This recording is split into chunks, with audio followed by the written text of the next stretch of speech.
హనుమంతుడికి లంకను కాల్చే శక్తి కేవలం వాయుదేవుడి వల్ల మాత్రమే రాలేదు. ఆ శక్తి వెనుక జగన్మాత ఆశీస్సులు ఉన్నాయి. హనుమంతుడు అనగానే మనకు గుర్తొచ్చేది శ్రీరామ భక్తి. కానీ ఆయన దగ్గర ఉన్న శక్తి అంతా సాధారణమైనది కాదు. చాలా మందికి తెలియని విషయం ఏంటంటే హనుమంతుడు పరమశివుడు అంశమే కాదు, ఒక గొప్ప శక్తి ఉపాసకుడు కూడా. కొన్ని తాంత్రిక సంప్రదాయ చిత్రాల్లో హనుమంతుడు కాళికాదేవి ముందు మోకరిల్లినట్టు చూపిస్తారు.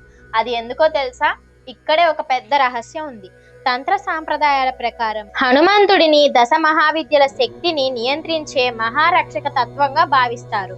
అంతేకాదు, రామాయణ యుద్ధంలో మైరావణుడు రామ లక్ష్మణులను పాతాళానికి తీసుకువెళ్ళినప్పుడు అక్కడ ఉన్న ఉగ్ర రూపంలోని పాతాళ భైరవిని ప్రసన్నం చేసుకున్న ఏకైక వ్యక్తి హనుమంతుడే.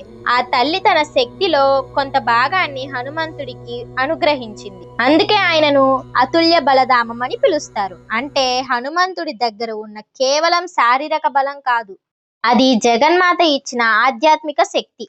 రాముడు ఆత్మ అయితే ఆ ఆత్మను రక్షించే శక్తి హనుమంతుడు. అందుకే అమ్మవారి ఆశీస్సులు లేనిదే హనుమంత్ శక్తి సంపూర్ణం కాదు.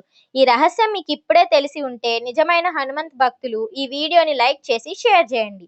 కమెంట్ సెక్షన్ లో జై మా కాళీ, జై శ్రీరామ్ అని కమెంట్ చేయండి. ఇంకా ఇలాంటి ఆధ్యాత్మిక రహస్యాల కోసం ఇప్పుడే మా ఛానల్ సబ్స్క్రైబ్ చేసుకొని కింద ఉన్న ఇన్స్టాగ్రామ్ పేజ్ ని కూడా ఫాలో అవ్వండి. Thanks for watching.